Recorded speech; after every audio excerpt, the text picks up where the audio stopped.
My goal is not to change the nature of sport, because I can't do that. That's out of my reach. But with my research, I hope that I can influence how sport is practiced.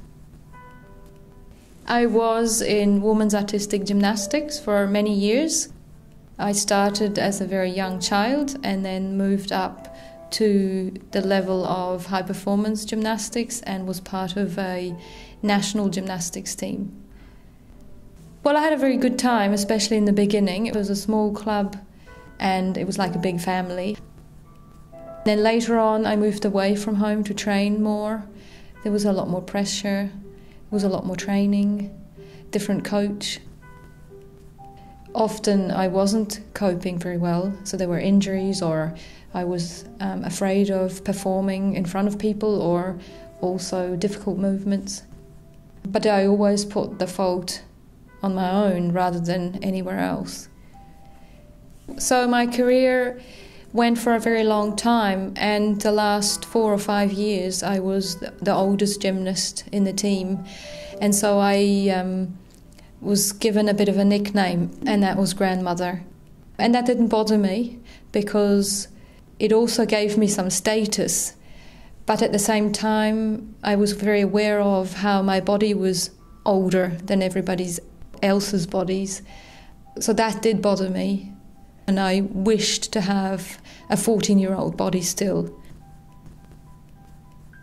It was during my bachelor's degree that I started to actually realize that some of the things that I had experienced were in fact a problem, or were not normal, or that they could be different. But at the time of being an athlete, I didn't realize that. So I became very interested in athlete welfare during my studies. So I tried with my research to study what's going on in gymnastics, and now hopefully to make a positive difference.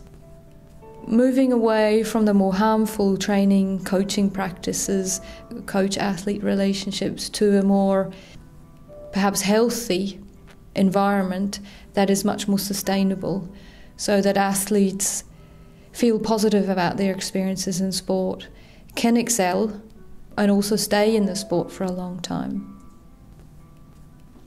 We recently started the project. It's an international project on women's artistic gymnastics.